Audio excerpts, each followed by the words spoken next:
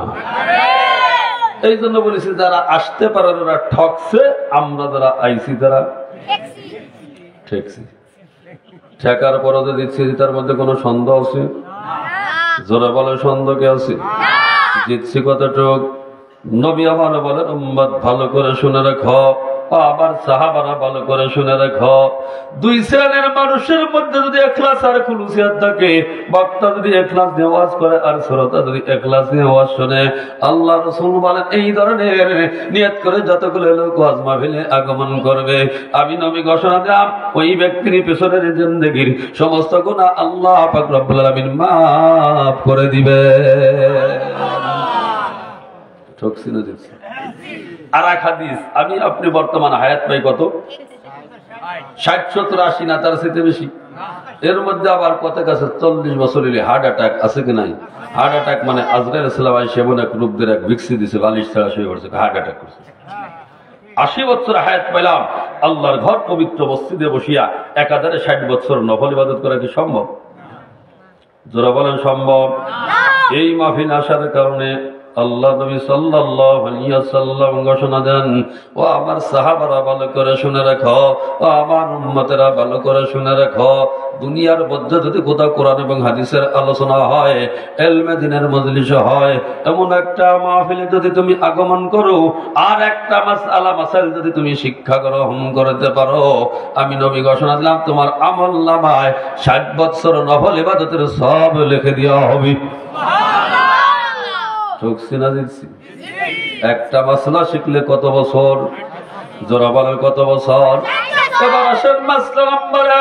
মুসলমান যেহেতু হয়েছে নামাজ পড়া লাগবে কি লাগবে না? জোরা বলেন লাগবে কি লাগবে না? আমার বলেন সাহাবারা ভালো করে শুনে রাখো, ও আমার উম্মতরা ভালো করে শুনে রাখো, আমার উম্মত যদি 5 ওয়াক্ত ফরজ নামাজ আদায় করার পরে আসসালামু আলাইকুম ওয়া রাহমাতুল্লাহ বলিয়া সালামটা ফিরায়া শুধুমাত্র 3 বার যদি পড়তে পারে আস্তাগফিরুল্লাহ আস্তাগফিরুল্লাহ আস্তাগফিরুল্লাহ, আমি নবী ঘোষণা দিলাম তাম সমুদ্রের পানির বাড়িতে যেই পরিমাণ ফেনা হয়েছে, ওই ফেনা সম পরিমাণ গুনাহ যদি আমার উম্মতের আমলনামায় থাকে, আর আমার উম্মত যদি সালামটা ফিরায়া শুধুমাত্র 3 বার পড়তে পারে আস্তাগফিরুল্লাহ আস্তাগফিরুল্লাহ আস্তাগফিরুল্লাহ, আমি নবী ঘোষণা দিলাম আমার এই উম্মতের পিছনের জিন্দেগীর সমস্ত গুনাহ আল্লাহ পাক রব্বুল আলামিন মাফ করে দিবে। চোখসিনা দিচ্ছি। শিখছেন মাসলা একটা? কি শিখছেন? যারা বলেন এই আস্তাগফিরুল্লাহ না আস্তাগফিরুল্লাহ কোন সময়? যারা বলেন কোন সময়? আসসালামু আলাইকুম ওয়া রাহমাতুল্লাহ, আসসালামু আলাইকুম ওয়া রাহমাতুল্লাহ, আমার গরুটা ছুটে গেছে বাইন্ধে দিয়ে আস্তাগফিরুল্লাহ। নবী আমার বলেন উম্মত কাজ হবে না, উম্মত কাজ হবে না, সালামটা ফিরায়া কারো সঙ্গে কথাবার্তা না বলিয়া যদি তুমি 3 বার পড়তে পারো আস্তাগফিরুল্লাহ আস্তাগফিরুল্লাহ আস্তাগফিরুল্লাহ, আমি নবী ঘোষণা দিলাম আমার এই উম্মতের পিছনের জিন্দেগীর সমস্ত গুনাহ আল্লাহ পাক রব্বুল আলামিন মাফ করে দিবেন। মাসলা শিখলাম একটা, সওয়াব হলো কত? জোরা বলে কত? 60 বছর। এ মুসলমান এই সালামটা ভাইয়া 3 বার আস্তাগফিরুল্লাহ পাঠ করতে কমপক্ষে 3 ঘন্টা সময় তো লাগবে। 1 ঘন্টা তো লাগবে না? 1 মিনিটের বেশি কি লাগবে? পারবো আমল করতে, পারবো আমল করতে ইনশাআল্লাহ। কে কে পারবো ইনশাআল্লাহ? কে কে পারবো ইনশাআল্লাহ? আল্লাহ হাতগুলোকে কবুল ও মঞ্জুর করে আমিন। মাসলা শিখলাম একটা, সব হলো 60 বছর নফল ইবাদতের। এবার আসেন 2 নাম্বার মাসলা। নবী আমার বলেন, উম্মত ভালো করে শুনে রাখো ও আমার সাহাবারা ভালো করে শুনে রাখো, আমার উম্মত যদি ফজরের নামাজের পরে 19 বার বিসমিল্লাহ আর মাগরিবের নামাজের পরে যদি 19 বার বিসমিল্লাহ পাঠ করতে পারে, এমত অবস্থায় আমার উম্মত যদি ইন্তেকাল করে, আমি নবী ঘোষণালাম আমার এই উম্মতের জন্য জান্নাতটা অজীব হয়ে যাবে, আমার এই উম্মতের জন্য জাহান্নামের আগুন চিরতরে হারাম হয়ে যাবে। ফজরের পরে কয়বার? জোরে বলে কয়বার? মাগরিবের পরে 19 বার বিসমিল্লাহির রহমানির রহিম। এই 19 বার বিসমিল্লাহ পাঠ করতে 2.5 ঘন্টা সময় তো লাগবে, 5 মিনিটের বেশি কি লাগবে? পারবো আমল করতে ইনশাআল্লাহ। কে কে পারবো ইনশাআল্লাহ? কে কে পারবো ইনশাআল্লাহ? আল্লাহ হাতগুলোকে আমল করা তৌফিক, হাতগুলোকে কবুল ও মঞ্জুর করে নাও। আল্লাহ সকলকে আমল করা তৌফিক দান করে, আমিন। মাসলা শিখলাম কয়টা? সব হলো কত? 60 জোরে বলেন 60 120 বছরকে হায়াত পাবো? জোরে বলেন পাবো? আর ওদের দরকার আছে। এবার আখেরে মোনাজাত দিলে চলে? দিব। মুসলমান এবার আসেন, সমস্যা একটা আছে। মাসলা শিখলাম 2টা, আমল করা লাগবে কি লাগবে না? জোরে বলেন লাগবে কি লাগবে না? মাসলা 2টা শিখলাম, এবার আমল যদি না করি তাহলে আমি আপনি কোন দলের লোক? মিস্টার মুনাফিকের দল, মিস্টার ইবলিসের দল লোক। মুসলমান কেন মিস্টার ইবলিসের দল লোক? মুসলমান জিজ্ঞাসা করতে চাই, জানার নাম ইসলাম না মানার নাম ইসলাম? জানার নাম মুসলমান না মানার নাম মুসলমান? মুসলমান জানার নাম কিন্তু ইসলাম না রে বন্ধু, মানার নাম ইসলাম। জানার নাম কিন্তু মুসলমান না মানার নাম মুসলমান। জানার নাম যদি মুসলমান হতো, মিস্টার ইবলিস বিশ্বের শ্রেষ্ঠ মুসলমান হতো। এমন কোন ইলম নাই মিস্টার ইবলিসের না ছিল। আর সে আদিম 70,000 বছর পর্যন্ত তওয়াব করেছে। বাইতুল মামুর 80,000 বছর পর্যন্ত তওয়াব করেছে। প্রথম আকাশ থেকে সপ্তম আসমান পর্যন্ত এক সিজদা 1,000 বছর কাটায় দিছে। আমার আল্লাহ কয়, আমার বন্ধু আদম রে সিজদা দি, কয় আমার আস্তাকবার ওয়া কানা মিনাল কাফিরিন।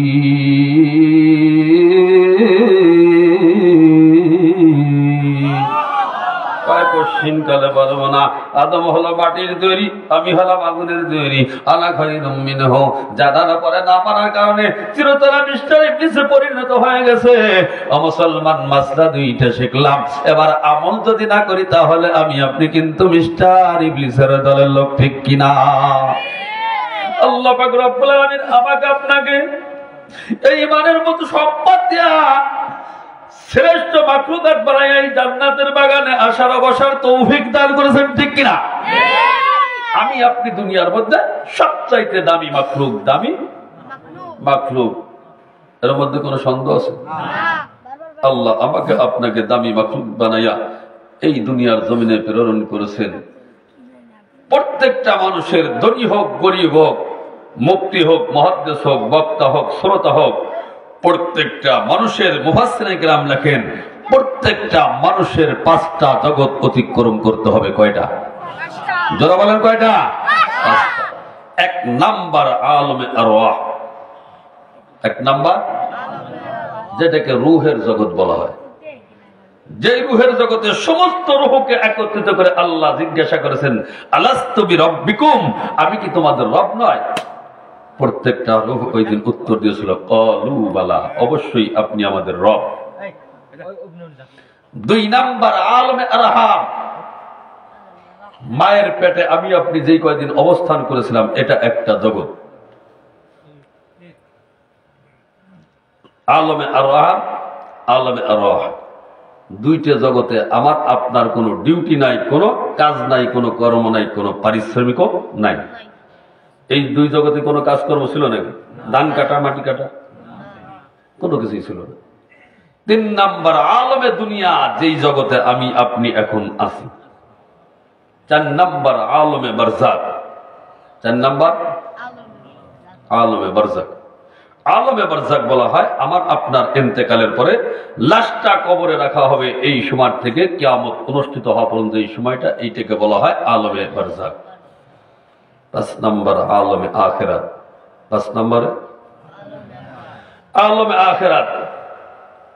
আলম 1 নম্বর আলমে আরওয়াহ। এই জগতের শুরু আছে, শেষ আছে। আলমে আরওয়াহ রূহের জগতের শুরু আছে, শেষ আছে। আলমে আরহাম শুরু আছে, শেষ আছে। আলমে দুনিয়া শুরু আছে, শেষ আছে। দুনিয়া জগৎ শুরু শেষ নাই? রূহের জগতের শুরু শেষ নাই? মায়ের পেটে শুরু শেষ আছে না? আলমে বারজাক শুরু আছে, শেষও আছে।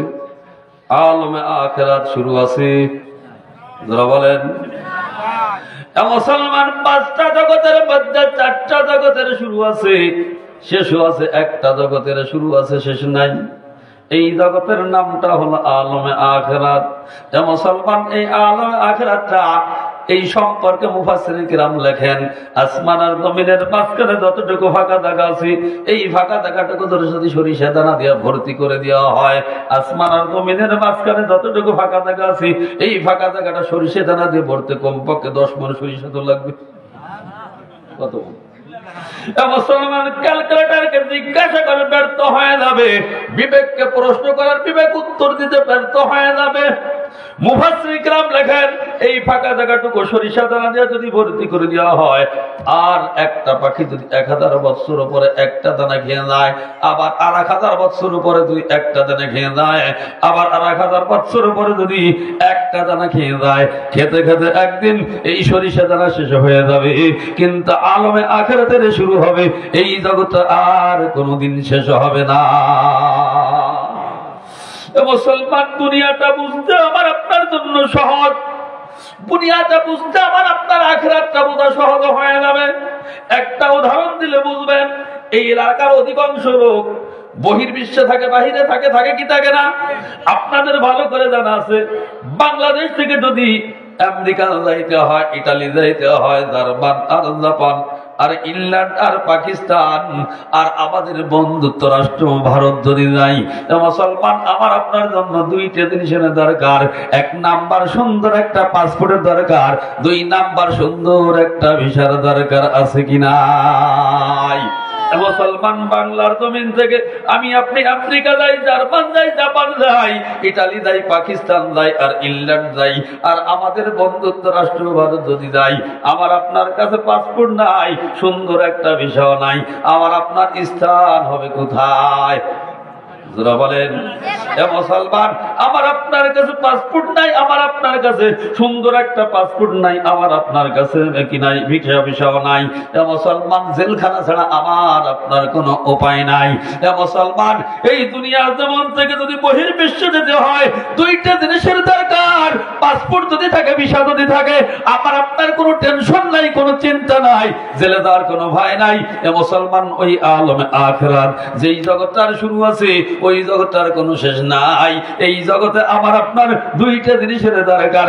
1 নাম্বার সুন্দর একটা পাসপোর্টের দরকার, 2 নাম্বার সুন্দর একটা ভিসার দরকার।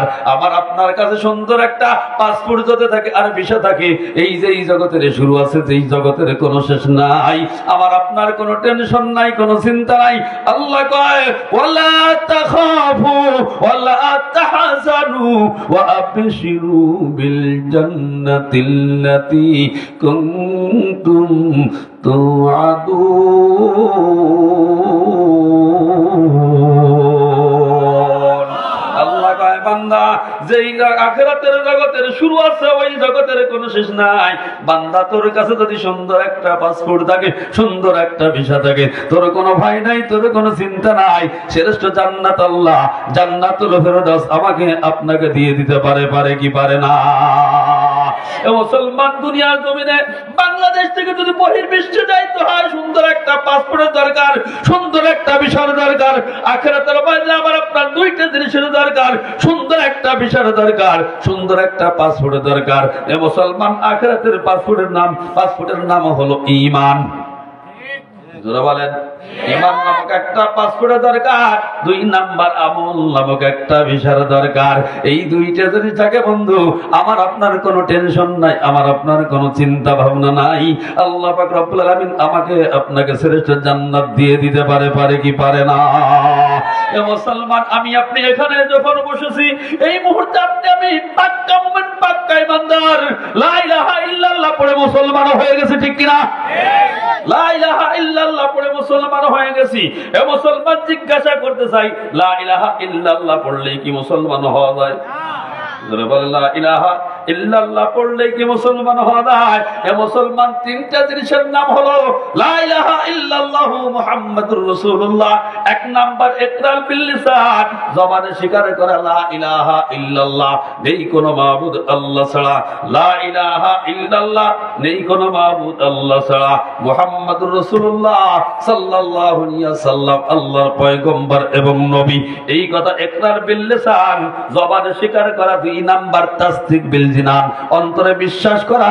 3 নাম্বার আমল বিল আরকান, রাষ্ট্রীয় জিন্দেগি থেকে পারিবারিক জিন্দেগি পর্যন্ত আল্লাহ পাক রব্বুল আলামিনের সমস্ত হুকুম আহকামকে বাস্তবায়ন করা।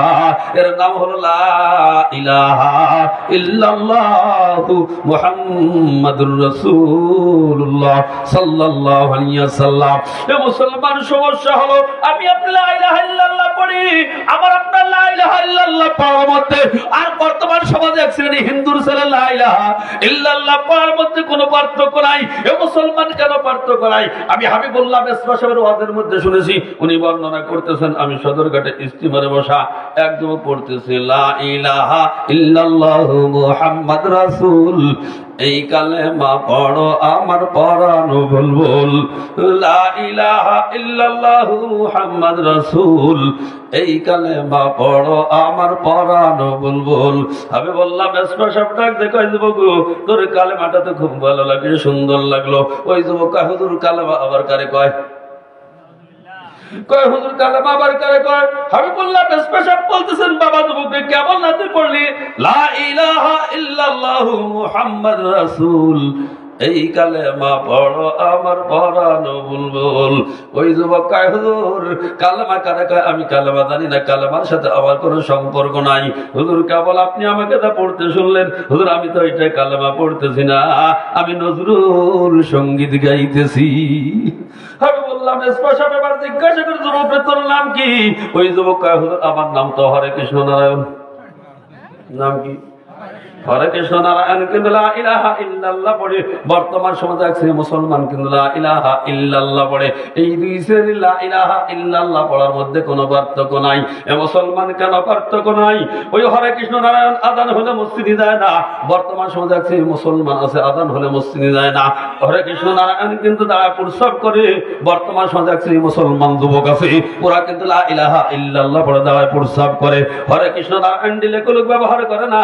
বর্তমান মুসলমান যুবক আছে, লা ইলাহা ইল্লাল্লাহ পড়ে, ওরা কিন্তু ডিলেকুলুক ব্যবহার করে না। হরে কৃষ্ণ নারায়ণ কিন্তু মাঠে গিয়ে আইল ঠেলে আইল কাটে। বর্তমান সমাজে মুসলমান যুবক আছে, ওরা কিন্তু লা ইলাহা ইল্লাল্লাহ পড়ে, মাঠে গিয়ে আইল ঠেলে আইল কাটে। হরে কৃষ্ণ নারায়ণ কিন্তু শতকরা 12.5 টাকা সুদ খায়।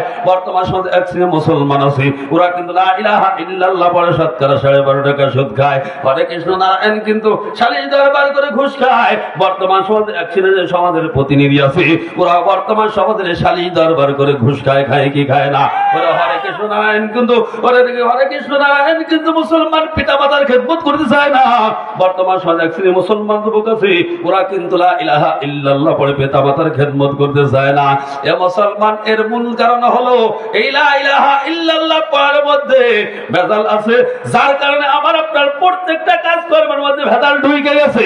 এ মুসলমান, লা ইলাহা ইল্লাল্লাহ ইমানের মধ্যে আমার আপনার ভেজাল, যার কারণে আমার আপনার রাষ্ট্রীয় জিন্দেগির মধ্যে ভেজাল। এ মুসলমান, লা ইলাহা ইল্লাল্লাহ পড়ার মধ্যে ভেজাল, যার কারণে আমার আপনার পারিবারিক নীতির মধ্যে ভেজাল। ইমানের মধ্যে ভেজাল, যার কারণে আমার সামাজিক সালিশ বিচার মধ্যে ভেজাল। ইমানের মধ্যে ভেজাল, একটি মুসলমানের মাঠে গিয়ে আইল ঠেলে আইল কাটে, এখানে ভেজাল। ইমানের মধ্যে ভেজাল, শতকরা 12.5 টাকা সুদ খায়, এখানে ভেজাল। ইমানের মধ্যে ভেজাল, সালিশ দরবার করে ঘুষ খায়, এখানে ভেজাল। ইমানের মধ্যে ভেজাল, যুবকেরা পিতা মাতার নাফরমানি করে, এই জায়গায় ভেজাল। ইমানের ইমানের মধ্যে ভেজাল। এক শ্রেণী ব্যবসায়ীরা বর্তমান লাল সারের মধ্যে ইটের গুঁড়ে ভাজা বিক্রি করে, এই জায়গায় ভেজাল। ইমানের মধ্যে ভেজাল, ব্যবসায়ীরা লবণের মধ্যে বালু ভাজা বিক্রি করে, এই জায়গায় ভেজাল।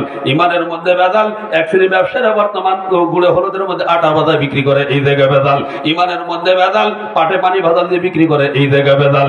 ইমানের মধ্যে ভেজাল, এক শ্রেণী মুসলমানেরা বর্তমান মুসুরির মধ্যে ইঁদুরের মাটি ভাজা বিক্রি করে, এই জায়গায় ভেজাল। ইমানের মধ্যে ভেজাল, মুসলমান দুধের মধ্যে মিল পড়ের ভাজা বিক্রি করে, এই জায়গায় ভেজাল। ইমানের মধ্যে ভেজাল, যুবকরা বিবাহ শাদীতে যৌতুক গ্রহণ করে, এই জায়গায় ভেজাল। ইমানের মধ্যে ভেজাল, যার কারণে বর্তমান সমাজে এক শ্রেণীর খেজুর গাছ কাটা গাছিরা বর্তমান খেজুরের গুড়ির মধ্যে চিনি ভাজায় বিক্রি করে, এই জায়গায় ভেজাল। এক জায়গা ভেজাল ঢোকার কারণে আমার আপনার প্রত্যেকটা কাজ কর্মের মধ্যে ভেজাল আর ভেজাল। মুসলমান ভালো করে শুনে রাখো, একটা হক কুল্লার, একটা হক কুলিবার, একটা আল্লাহর হক আল্লাহ, আর একটা বান্দার হক। আল্লাহর হক আল্লাহ ইচ্ছা করলে আমি আপনি পালন করি না, আল্লাহ ইচ্ছা করলে আমাকে বা আপনাকে মাফ করে দিতে পারে। নামাজ পড়ো আল্লাহর হক, আমার আপনার উপরে ফরজ, আমি আপনি নামাজ পড়ি নাই, আল্লাহ ইচ্ছা করলে আমাকে আপনাকে মাফ করতে পারে, আল্লাহ ইচ্ছা করলে আমাকে আপনাকে শাস্তি দিতে পারে। এ মুসলমান, রোজা রাখা আল্লাহর হক, আমি আপনি রোজা রাখি নাই, আল্লাহ ইচ্ছা করলে আমাকে আপনাকে শাস্তি দিতে পারে, আল্লাহ ইচ্ছা করলে আমাকে আপনাকে মাফ করতে পারে। মাল সম্পদ থাকলে যাকাত দেওয়া ফরজ, এ মুসলমান আমি আপনি দিই, এইটা আল্লাহর হক। ইচ্ছা করলে আল্লাহ আমাকে আপনাকে মাফ করতে পারে, আল্লাহ ইচ্ছা করলে আমাকে আপনাকে শান্তি দিতে শাস্তি দিতে পারে। আর একটা হলো বান্দার হক। বান্দার হক এত সময় পর্যন্ত বান্দা আমাকে আপনাকে মাফ না করবে, মাওলাই কারিম আমাকে আপনাকে কশিন কালে মাফ করবেন না।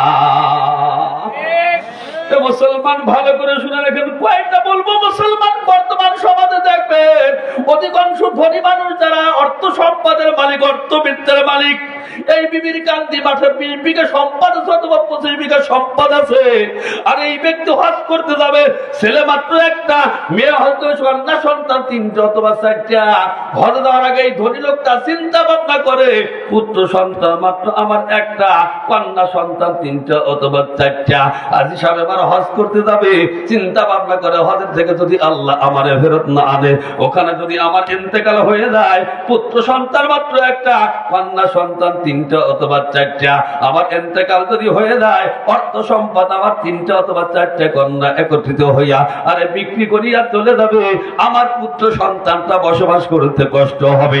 এই চিন্তা ভাবনা করিয়া এই ধনী মানুষটা জমি জাতির মালিক, মেয়েদের সন্তানদের মেয়ে সন্তানের অংশকে পঞ্চম মাহরুম করিয়া ওই পুত্র সন্তানের নামে গোপনের ইষ্টি করিয়া হজ করতে চলে যায়। আর শরীফের মালিক আল্লাহ ডাক দেখায়, ওরে পোড়া কপালে হাজী সাহেব, ছেলের নামে সম্পদ সৃষ্টি করে দিয়েছো, আর কন্যা সন্তানকে মাহরুম করে দিয়েছো। আর বাইতুল্লাহ গিয়ে আল্লাহ কয়, এই হাজী সাহেবকে যদি আল্লাহ 1 কোটি বছর হায়াত দেয়, 1 লক্ষ বছর হায়াত দেয়, আর বাইতুল্লাহ বসে পড়ে ইবাদত করে আর আল্লাহর কাছে দোয়া করে, রব্বানা হায় রব্বানা হায় রব্বানা। আর সে আদিমের মালিক আল্লাহ ডাকতে কয়, পোড়া কপালে হাজী সাহেব, কাজ হবে না, কাজ হবে না, কাজ হবে না, কাজ হবে না। বান্দার হক নষ্ট করবা আর বাইতুল্লাহ গিয়ে ইবাদত করবা, এই ইবাদতে আল্লাহ কোনদিন ছেড়া দিবেন না। মুসলমান বান্দার হক নষ্ট করলে মুসলমান ইবাদত আল্লাহর দরবারে কবুল হয় না। এর জ্বলন্ত প্রমাণ আল্লাহর ওলি হযরত ইব্রাহিম ইবনে আদম রাহমাতুল্লাহ বাইতুল্লাহ গিয়ে ইবাদত বন্দেগী করে, ইবাদত করতে করতে একদিন ঘুমায় গেলেন। স্বপ্নে দেখতেছেন এক ব্যক্তি ওনার মাথার কাছে বসা, আর এক ব্যক্তি ওনার পায়ের কাছে বসা। পায়ের কাছের ব্যক্তি মাথার কাছে ব্যক্তির কাছে জিজ্ঞাসা করে, ভাই কি ব্যাপার? 1 বছর গত হয়ে গেল, ইব্রাহিম ইবনে আদম রাহমাতুল্লাহ কোন দোয়া আসমানে ওঠে না, অর্থাৎ কোন ইবাদত কবুল হয় না। পায়ের মাথার কাছের ব্যক্তি উত্তর দেয়, ভাই তুমি কি জানো না ইব্রাহিম ইবনে আদম রাহমাতুল্লাহ বান্দার হক নষ্ট করেছি। এই স্বপ্নটা দেখার পরে ইব্রাহিম ইবনে আদম রাহমাতুল্লাহ ঘুমটা ভেঙে গেল। চিন্তা ভাবনা করে বান্দার হক কোথায় আমি নষ্ট করলাম, চিন্তা ফিকির করতে করতে ওনার মনে হলো উনি একদিন এক দোকান থেকে কিছু খুরমা খেজুর ক্রয় করেছে, প্যাকেটটা নিয়ে এরকম রওনা দিছে, পায়ের কাছে দেখেন 2টে খেজুর পড়া।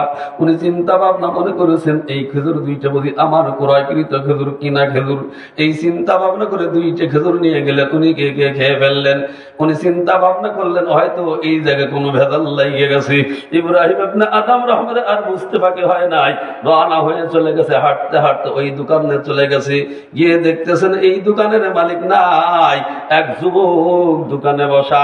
ইব্রাহিম ইবনে আদম রহমাতুল্লাহ একবার ওই দিকে যায় আবার এই দিকে আসে, একবার ওই দিকে যায় আবার এই দিকে আসে।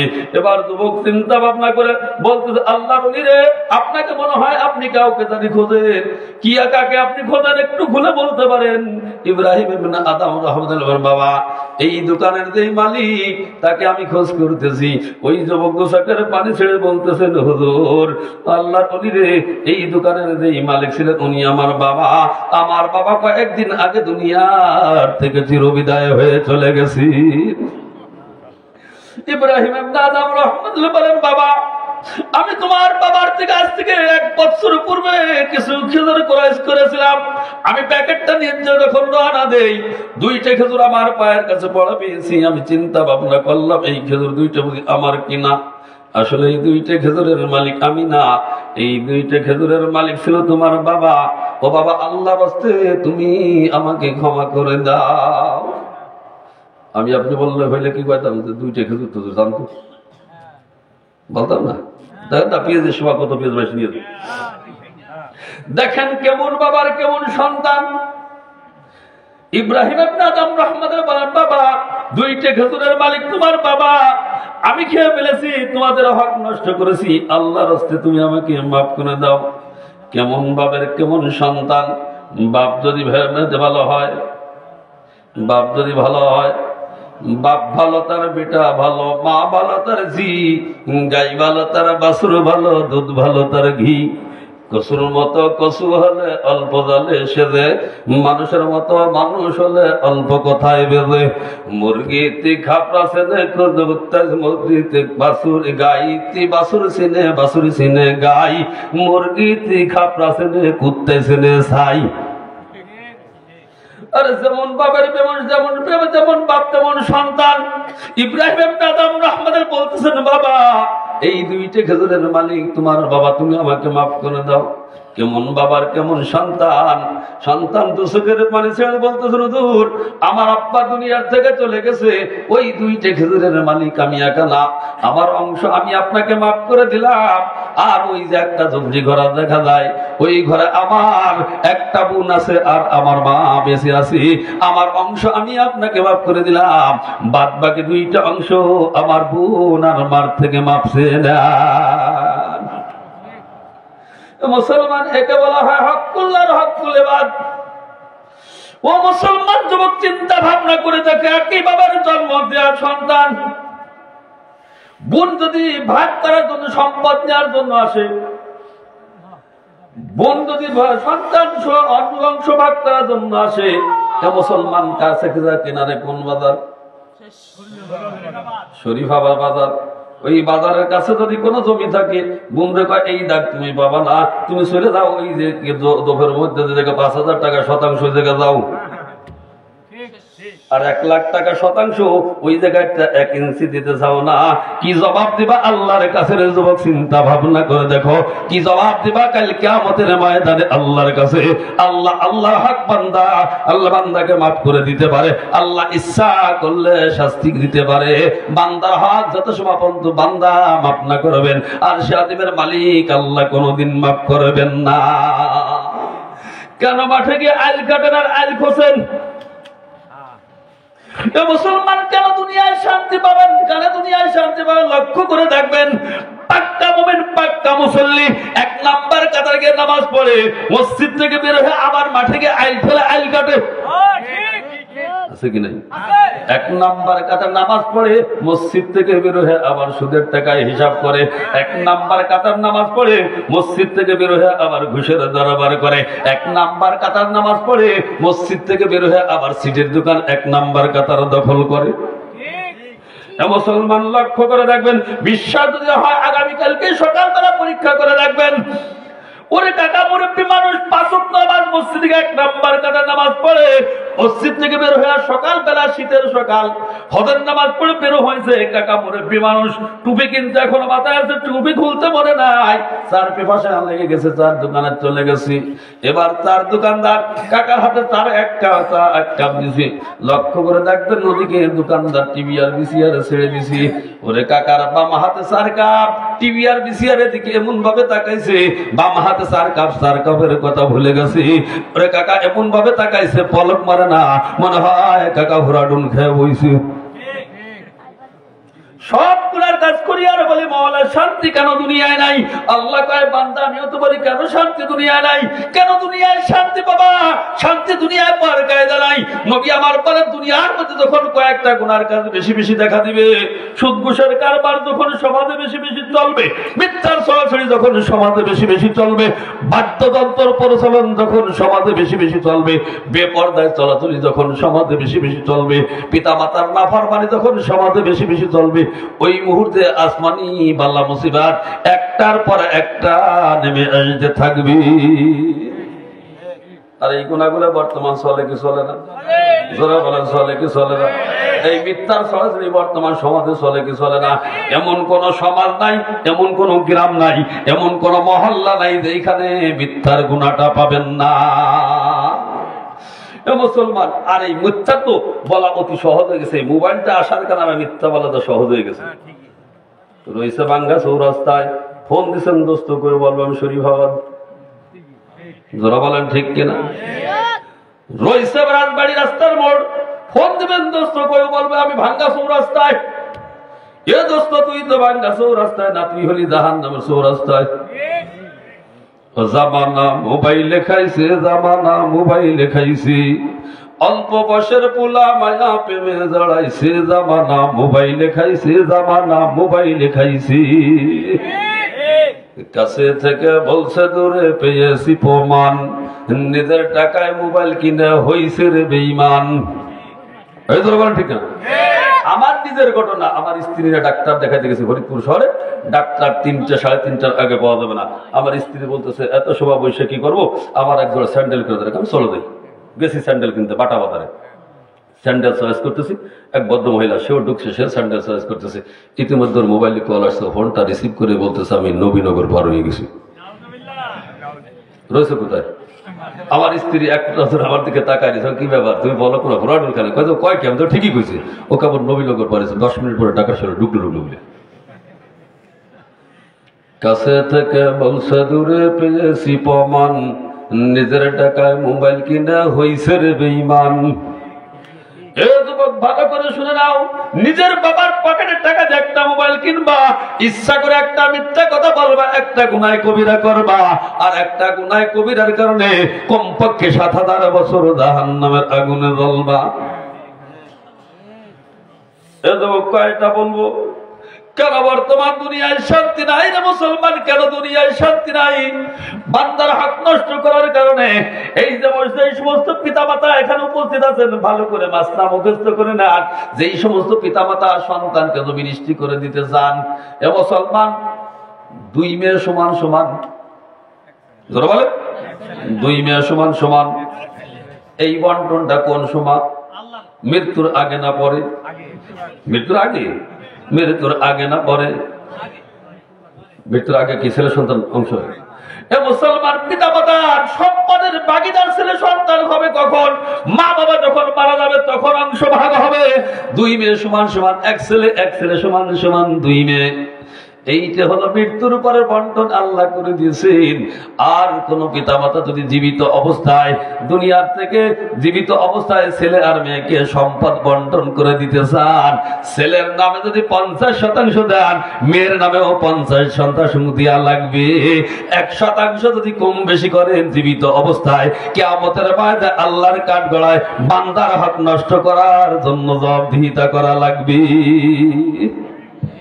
জীবিত থাকায় কম বেশি করার সুযোগ নাই কম বেশি করার সুযোগ জীবিত অবস্থায় নাই মৃত্যুর পরে 2 মেয়ে সমান সমান এক ছেলে সমান সমান 2 মেয়ে জীবিত অবস্থায় যদি দেন সমান সমান দেওয়া লাগবে। মুসলমান কেন দুনিয়ায় শান্তি পাবেন? এই গুণাটা বর্তমান সমাজে চলে কি চলে না? মুসলমান আর একটা সমস্যা বর্তমান, মুসলমান পিতা মাতার নাফরমানি বর্তমান সমাজে চলে কি চলে না? জোরে বলেন চলে কি চলে না? এ যুবক, কোন পিতা মাতার কলিজা আঘাত দাও রে যুবক, চিন্তা ভাবনা করে দেখো। মাত্র কয়েকটা দিন আগে তোমার পকেটে 2টা টাকা ছিল না, 10টা টাকা ছিল না। 2টা টাকার জন্য, 10টা টাকার জন্য পিতা মাতার পিছনে ঘুর ঘুর করে দৌড়াইতা আর বলতা, মা 5টা টাকা দাও, আব্বা 10টা টাকা দাও। ওরে তোর বাবার কামলা চলে না, ওরে পকেটে টাকা নাই, পয়সা নাই। ওরে সন্তানের কান্নার আওয়াজটা বাবার কলিজা এমন ভাবে আঘাত করতো, পরের কাছ থেকে ধার করতে হলে তোর বায়নাটা পরিশোধ করতো। ও সন্তান রে, তোর পিতা মাতা বৃদ্ধ হয়ে গেছে, ইনকাম করতে পারে না, কামলা চলে না, রিক্সা ভ্যান ড্রাইভিং করতে পারে না। ওরে পকেটে টাকা নাই, পয়সা নাই। ওরে আব্দুর রহমান, আব্দুল করিম, ওরে পিতা মাতা সন্তানের চেহারার দিকে তাকায় থাকে, কখন আমার আব্দুর রহমান, আব্দুল করিম বাড়িতে আসবি, 20টা টাকা দেবে, আরে শরীফাবাদ বাজারে দাও, 1 কাপ চা পান করবো। বুক ভরা আশা বেঁধে তোর বাবা বৃদ্ধ মানুষ বাড়িতে বসে থাকে। এই 20টা টাকা অথবা 10টা টাকা তোর বৃদ্ধ বাবার জন্য জোটে না। অথচ যুবক হাজার হাজার টাকা খরচ করা, বন্ধু আর বান্ধবের পেছনে এমবি কিনে খরচ করে দাও। কি জবাব দিবি রে যুবক? কিয়ামতের ময়দানে আল্লাহর কাছে কি জবাব দিবি রে যুবক? আর পিতা মাতার কলিজা আঘাত দাও। কেন পিতা মাতার কলিজা আঘাত দাও? কোন পিতা মাতার কলিজা আঘাত দাও? নবী আবার বলেন, 3 ব্যক্তির দোয়ার মাঝখানে কোনো পর্দা থাকে না। 3 ব্যক্তির দোয়ার মাঝখানে কোনো পর্দা থাকে না। ওর মধ্যে এক ব্যক্তি হলো পিতা মাতা, যখন দোয়া করে সঙ্গে সঙ্গে আল্লাহর দরবারে কবুল হয়ে যায়। এবার বলতে পারো তুমি, হুজুর কই দোয়া কবুল হয়? দোয়া তো কবুল হয় না। কই দোয়া কবুল হয়? আরে দোয়াটা কবুল হয়ে যায় সঙ্গে সঙ্গে আল্লাহর দরবারে কবুল হয়ে যায়। পিতা মাতার দোয়ার মাঝখানে আর আল্লাহর মাঝখানে কোনো পর্দা থাকে না। দোয়া করতে দেরি হবে আর আল্লাহর দরবারে কবুল হইতে 1টা সেকেন্ড দেরি হবে না। এ মুসলমান যুবক, বলতে পারো কই দোয়া কবুল হয়? দোয়া সঙ্গে সঙ্গে কবুল হয়ে যায়। হয়তো দুনিয়ায় বাস্তবায়ন হয় 2 দিন আগে অথবা পরে, 2 দিন আগে অথবা পরে। আরে বিশ্বাস যদি না হয়, আমার আগে যেই বাস্তবায়ন করেছে মাওলানা ইমরান হোসেন সিদ্দিকী, এই সিদ্দিকী সাহেব এই মসজিদে নামাজ ইমামতি করতে আগে, এখন ফরিদপুর দশকোট মসজিদের পুরাতন মসজিদের ইমাম এই ইমরান হোসেন সিদ্দিকী যেই মসজিদে ইমামতি করতো, ওইখানে এক বৃদ্ধ লোক, চুল দাড়ি পেকে গেছে, বৃদ্ধ মানুষ, অসুস্থ মানুষ, ঠিক মতো চলাফেরা করতে পারে না, গরুর ঘাস কাটা দেরি হয়ে গেছে। এই জন্য কলিজার টুকরা সন্তান তার গায়ে আঘাত করেছি। বাবা মনের কষ্টে, আলু বাবার মনের কষ্টে বলেছে, বাবা আমি তোর প্রতিবাদ করতে পারবো না, প্রতিশোধ নিতে পারবো না, আমি অসুস্থ মানুষ, তোকে অত্যন্ত আদর যত্ন করি লালন পালন করলাম। আজকে অসুস্থতার কারণে গরুর ঘাস কাটা দেরি হয়ে গেছে বাবা, এই কারণে তুই আমার কলিজা আঘাত করলি। আমি বাবা হিসাবে তোকে মাফ করলো, আর সে আদিমের মালিক আল্লাহ তোকে কোনোদিন ক্ষমা করবেন না। মুসলমান এই বৃদ্ধ মানুষটা বিবরণ দেয়, এই ঘটনা 10টা সাড়ে 10টার সময় ঘটনা, বিকাল 5টা সাড়ে 5টার সময় সন্তানটা অটো ড্রাইভার চালক অবস্থা স্ট্রোক করেছে, ফরিদপুর মেডিকেলে ভর্তি করেছে, ফরিদপুর মেডিকেলে ঢাকা মেডিকেলে রেফার করেছে।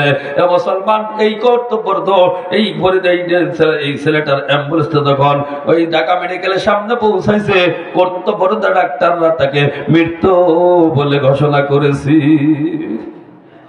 ও যুবক, কোন পিতা মাতার কলিজা আঘাত দাও? চিন্তা ভাবনা করে দেখো, আজকের থেকে প্রতিজ্ঞা করো, পিছনে যা দুর্ব্যবহার করেছে আর পিতা মাতার সঙ্গে দুর্ব্যবহার করবো না। এ মুসলমান, কিয়ামত আসতে আর দেরি নাই, কিয়ামত আসতে আর বেশি দেরি নাই। বেশ কিছুদিন আগে এই ঘটনা ভাইরাল হয়েছে, আমি ফেসবুকে নিজে দেখেছি। ওই যে শিবসরে আমি ওয়াজে যাইতেছিলাম, গাড়ির মধ্যে বসে দেখতেছিলাম, বাবা বৃদ্ধ মানুষ, চুল দাড়ি পেকে গেছে, কঙ্কাল পটি শরীর ঠিক মতো চলাফেরা করতে পারে না, কলিজার টুকরা সন্তান বাবার ঘাটটা ধরে ঘরের দরজা দিয়ে বের করে দেয়। সুস্থ ভাবে পাও ফেলাইতে পারে না, বের হইতে দেরি হয়েছে। কলিজার টুকরা সন্তান বাবার ঘাটটা ধরে পিছন থেকে লাথি মেরে বাহিরে ফেলে দিছি। ওরে বাবা বৃদ্ধ মানুষ আকাশের দিকে তাকায় কি যেন বলতে চায়, ও সন্তান এই বাবার 2 হাত তুলে 2 চোখের পানি ফেলে আল্লাহর দরবারে দোয়া করার লাগবে না, তোর জন্য এই বাবার দোয়া অটো চালু হয়ে গেছে। যুবক আজকের থেকে প্রতিজ্ঞা করো, আজকের থেকে প্রতিজ্ঞা করো পিতামাতার খেদমত করব, পিতামাতাকে পিতামাতার সঙ্গে দুর্ব্যবহার করব না, পিতামাতার খেদমত করতে রাজি আছে তো ইনশাআল্লাহ? কে কে রাজি আছে ইনশাআল্লাহ? কে কে রাজি আছে? হাত টান টান করি, হাত টান টান করি, হাত টান টান করি। আল্লাহ হাত গুলো কে কবুল মঞ্জুর করে। আমিন। কাকা পিতামাতা আছে ভাইসা? হাত তো করলেন। আমার চাচাকে লজ্জা দেওয়ার জন্য জিজ্ঞাসা করে নাই, একটা প্রশ্ন উত্তর দেওয়ার জন্য আমার চাচাকে জিজ্ঞাসা করেছি। কাকা আমি ভাবে বুঝেছি কাকা যেহেতু মুরব্বী মানুষ, পিতা মাতা দুনিয়ার থেকে চলে গেছে, এরপরে কাকা কেন হাত উঁচু করলেন? লজ্জা দেওয়ার জন্য জিজ্ঞাসা করে নাই, একটা প্রশ্ন উত্তর দেওয়ার জন্য আমার কাকাকে জিজ্ঞাসা করেছি। এক সাহাবী আল্লাহ রাসূলের দরবারে গেছে, হুজুর পিতা মাতা দুনিয়ার থেকে চলে গেছে, খেদমত করতে পারি নাই, দুনিয়ার থেকে চলে গেছে, মাপ চাইতে পারি নাই, ক্ষমা চাইতে পারি নাই, আমার উপর অসন্তুষ্ট হইয়া আমার পিতা মাতা দুনিয়ার থেকে চলে গেছে, হুজুর এমন কোন আমল আছে যেই আমলটা করলে আমার পিতা মাতা আমার উপর সন্তুষ্ট হয়ে যাবে? নবী আমার বলেন, সাহাবী চিন্তার কোনো কারণ নাই, সাহাবী চিন্তার কোনো কারণ নাই। ওরে মা বাবা দুনিয়ার থেকে চলে গেছে, মাপ চাইতে পারো নাই, ক্ষমা চাইতে পারো নাই, মাপ চাইতে পারো নাই, ক্ষমা চাইতে পারো নাই। ও যুবক, ও সাহাবী ভালো করে শুনে রাখো, তোর পিতা মাতা দুনিয়ার থেকে চলে গেছে। প্রত্যেক বৃহস্পতিবার দিবাগত রাত্রি, কবে? প্রত্যেক বৃহস্পতিবার দিবাগত রাত্রে মাগরিবের নামাজ পড়ে মাত্র 2 রাকাত নফল নামাজ পড়ে যদি পিতা মাতার জন্য দোয়া করতে পারো, রব্বিরহামহুমা কামা রব্বায়ানি সগীরা, রব্বিরহামহুমা কামা রব্বায়ানি সগীরা। নবী আমার বলেন, সন্তানের চোখের পানি নাকের ডগায় পৌঁছতে দেরি হবে, ওই সন্তানের পিতা মাতার গোরা আযাব মাফ করতে আল্লাহর একটা সেকেন্ড দেরি হবে না। আল্লাহ নবী বলেন, সাহাবী প্রত্যেক বৃহস্পতিবার দিবাগত রাত্রে যদি এই আমলটা করতে পারো, কি আমল? মাত্র 2 রাকাত নফল নামাজ পড়িয়া পিতা মাতার জন্য যদি একটু মাগফিরাতের দোয়া করো, রব্বিরহামহুমা কামা রব্বায়ানি সগীরা, রব্বিরহামহুমা কামা রব্বায়ানি সগীরা। নবী বলেন, এমনি ভাবে যদি দোয়া করতে পারো, তোর মৃত্যু পিতা মাতা তার কাছে মাপ চাইতে পারো নাই, ক্ষমা চাইতে পারো নাই, কষ্ট নিয়ে কবরে চলে গেছি, এই আমলটা করার কারণে তোর মৃত্যু পিতা মাতা তোর উপর সন্তুষ্ট হয়ে যাবে। মুসলমান প্রত্যেক বৃহস্পতিবার দিবাগত রাত্রি মাত্র 2 রাকাত নফল নামাজ পড়ে এই পিতা মাতার জন্য একটু দোয়া করতে 2 ঘন্টা সময় তো লাগবে? কয় মিনিট? 5 মিনিটই বেশি কি লাগবে? পারবো আমল করতে ইনশাআল্লাহ? কে কে পারবো ইনশাআল্লাহ? কে কে পারবো ইনশাআল্লাহ? আল্লাহ আমল করার তৌফিক দান করে। আমিন। মাসলা নাম্বার কত গেল বলেন? মনে রাখেন, লাস্টে কিন্তু ধরবো। মাসলা নাম্বার 3 চলতেছে। এ মুসলমান এবার আসেন, এ মুসলমান এবার আসেন, চিন্তা ভাবনা করে দেখেন মুসলমান, ক্ষমতার দাপট দেখাও। চিন্তা ভাবনা করে দেখো মুসলমান, আমার আপনার ক্ষমতার দাপট এমনি ভাবে চলবে না বন্ধু। ক্ষমতার দাপট বান্দার চিরস্থায়ী না, 2টা জিনিস বান্দার চিরস্থায়ী না। ক্ষমতার দাপট বান্দার চিরস্থায়ী না, টাকা পয়সার দাপট বান্দার চিরস্থায়ী না, ঠিক কিনা? নদীর একুল ভাঙ্গে অকুল গড়ে, এই তো নদীর খেলা। সকাল বেলার ধনীরে তুই, ফকির সন্ধ্যা বেলা।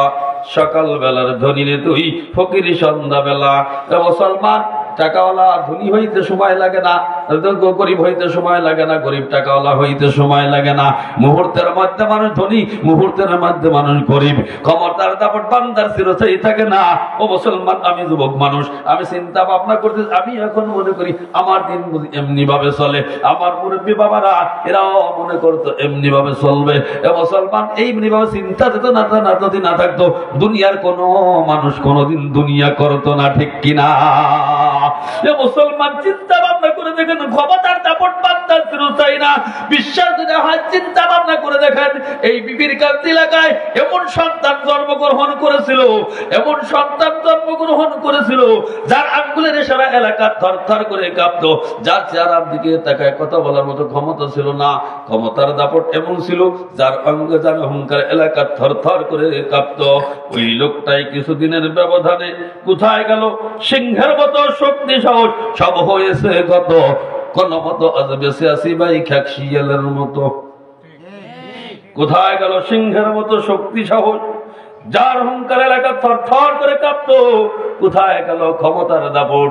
এই লোকটাই যখন এখন বিবির কান্দি থেকে এই শরীফাবাদ বাজারে চা পান করার জন্য রওনা দেয়, রাস্তা দিয়ে হাঁটা দেয়, একদিক পা চলে যায় আর একদিক। কোথায় গেল ক্ষমতার দাপট? ক্ষমতার দাপট বান্দার চিরস্থায়ী না। মুসলমান টাকা পয়সার দাপট বান্দার চিরস্থায়ী না। মুসলমান এই দুনিয়াটা আমার আপনার থাকার জায়গা না। মৃত্যুর পরে সর্বপ্রথম ঘাটি হলো আমার আপনার কবর। এই কবরে গেলে বন্ধু পেয়ে যাবো আমি আপনি জান্নাত এবং জাহান্নামের খবর।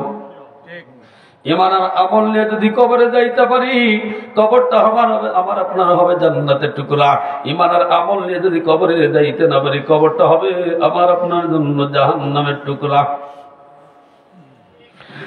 মুসলমান, এই কিয়ামতের দিবসটা অত্যন্ত ভয়াবহ হবে। কিয়ামতের দিবসটা অত্যন্ত ভয়াবহ হবে। মুসলমান, যেই ভয়াবহ দিন, হৃদয় বিদারক ঘটনা ঘটবে, যেই দিন পিতা পুত্রের পরিচয় দিবে না, পুত্র পিতার পরিচয় দিবে না, মা সন্তানের পরিচয় দিবে না, মা সন্তানের পরিচয় দিবে না, সন্তান মার পরিচয় দিবে না, বন্ধু বন্ধুর পরিচয় দিবে না, ভাই বোনের পরিচয় দিবে না, বোন ভাইয়ের পরিচয় দিবে না, ঠিক কিনা? আরে কিয়ামতের ময়দানটা এমন বিভীষিকাময়, এমন হৃদয় বিদারক ঘটনা ঘটবে। মুসলমান, এই কিয়ামত সম্পর্কে আপনারা কোরআন হাদিসের মাধ্যমে, আলোচনার মাধ্যমে আমাদের প্যান্ডেলে শুনেছেন। আমরা কোরআন হাদিসের মাধ্যমে কিয়ামতের বিবরণ পড়েছি। আস্থার কোনো ঘাটতি নাই, বিশ্বাসের কোনো ঘাটতি নাই। তবে জেলে ঢোকার পরে এই কিয়ামত সম্পর্কে আমার চিন্তা চেতনা একবারে পরিবর্তন হয়ে গেছে। চিন্তা ভাবনা করলাম, পরে দুনিয়ার জেলখানা যদি এত কঠিন হয়, আখিরাতের জেলখানাটা আমার আপনার জন্য কত কঠিন হবে। মুসলমান, আপনারা দেখেছেন ওই সালটা তারা তাণ্ডবের মামলা, আমি নাম দিয়েছি গজবের মামলা। আমার মাদ্রাসা বনবাড়ি উপজেলায় সালতা তাণ্ডবের দিন আমার 2টা পা সালতা উপজেলার মধ্যে পড়ে নাই। এরপরে 2টা মিথ্যা মামলা আমার নামে দেওয়া হয়েছে। 1 বছর 2 মাস আত্মগোপন করার পরে আমি যখন কোর্ট সিলিন্ডার করলাম, মুসলমান, রমজানের 1 মুহূর্ত কোর্ট সিলিন্ডার করলাম, ম্যাজিস্ট্রেট আমার জামিনটা নামঞ্জুর করে দিল। সঙ্গে সঙ্গে আমার হাতে হ্যান্ডকাপটা লাগাই দিল। এই দেখেন, চিহ্নটা এখনো যায় নাই। আমি বললাম, ভাই রাহাতানি করে নেই, চিন্তাই করে নেই, যে এই মামলা আমাকে আসামি করা হয়েছে ন্যূনতম এই মামলার সঙ্গে আমি জড়িত না। ঘটনা সালতা উপজেলায়, আমার মাদ্রাসা বনবাড়ি উপজেলায়। এই ঘটনার দিন আমার 2টা পা সালতা উপজেলার মধ্যে, এরিয়ার মধ্যে পড়ে নাই। মেহেরবানি করে আমার হ্যান্ডকাপটা একটু ঢুলে দেন। এই কথা বলার কারণে মনে হইল হ্যান্ডকাপটা আমার হাতের মধ্যে আর একটু টাইট করে দেওয়া হলো।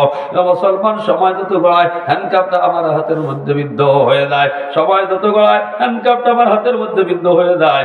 একটা পর্যায়ে অসুস্থ হয়ে পড়লাম। 2 জন পুলিশের ভাই আমাকে সহযোগিতা করলো, হ্যান্ডকাপটা আমার খুলে দেওয়া হলো। মুসলমান, ওই জেলখানার মধ্যে বন্দী করা হলো। দেখা সাক্ষাতের কোনো সুযোগ নাই। সপ্তাহে মাত্র 10টা মিনিট একটা নাম্বারে কথা বলতে দেয়, দ্বিতীয় নাম্বারে বলার কোনো সুযোগ নাই। মাদ্রাসায় কথা বললে বাড়িতে কথা বলতে পারি না, বাড়িতে কথা বললে মাদ্রাসায় কথা বলতে পারি না, মার সঙ্গে কথা বললে বাবার সঙ্গে কথা বলতে পারি না, বাবার সঙ্গে কথা বললে মার সঙ্গে কথা বলতে পারি না, স্ত্রীর সঙ্গে কথা বললে সন্তানের সঙ্গে কথা বলতে পারি না, সন্তানের সঙ্গে কথা বললে স্ত্রীর সঙ্গে কথা বলতে পারি না। 1 মাস 2 দিন পর আমাকে যখন আদালতে হাজির করা হলো, গারদখানায় বন্দী করা হলো, জানলার ভিতর যে বাহিরে মা দেখতে পাই, বাবা দেখতে পাই, স্ত্রী দেখতে পাই, পুত্র দেখতে পাই, ভাই দেখতে পাই, বোন দেখতে পাই। ও মুসলমান, আমি চিৎকার করে কি বলি, ওরা শুনতে পায় না। ওরা আমাকে চিৎকার করে কি বলে, আমি শুনতে পাই না।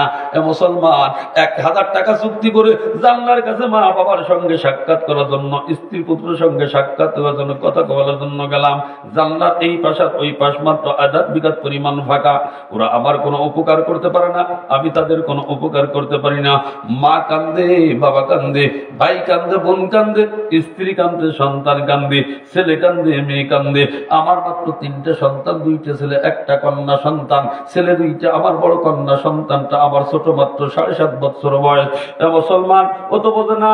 জানলার ভিতর যে হাতটা ধরে ধরে বলে, বাবা তুমি না বললা মাত্র 1 সপ্তাহ থাকবা, অনেকদিন হয়ে গেল, বাবা কেন বাড়িতে যাও না? ও বাবা, কারা তোমার আটকাইলো? কেন আটকাইলো রে বাবা? কবে বাড়িতে যাবা? বলো রে বাবা, কবে বাড়িতে যাবা? ও মুসলমান, কলিজাটা ফেটে চৌচির হয়ে যায়। অবশ্য সন্তানের কোনো কথার উত্তর দিতে পারি না। অনেক কষ্ট চোখের পানি নিবারণ করে বললাম, মা আল্লাহর কাছে ফরিয়াদ করো, আল্লাহ যেদিন আমার দাবির মঞ্জুর করবে ওই দিন এখান থেকে বের হইতে পারবো। ওর একটা সেকেন্ড আগে এখান থেকে বের হওয়ার মতো ক্ষমতা আমার নাই। মুসলমান, আমার অবসন্তান অত বোঝে না, হাতটা জড়ায় ধরেছে তো আর ছাড়ে না।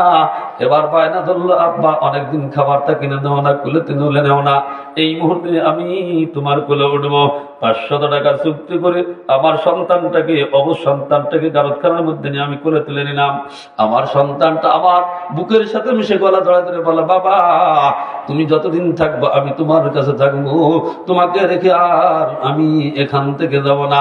এ মুসলমান 5টা মিনিট পূর্ণ হতে দিল না, প্রশাসনে বাইরে 4 মিনিট কয়েক সেকেন্ড হওয়ার সঙ্গে সঙ্গে আমার কলিজার টুকরা সন্তানটাকে আমার বুকের থেকে কেড়ে নিয়ে চলে গেল। আমার সন্তানটা চিৎকার করে কাঁদতেছিল, আমিও চিৎকার করে কাঁদতেছিলাম। ইচ্ছাটাকে সত্ত্বেও আমার সন্তানটাকে আমার কাছে রাখতে পারলাম না।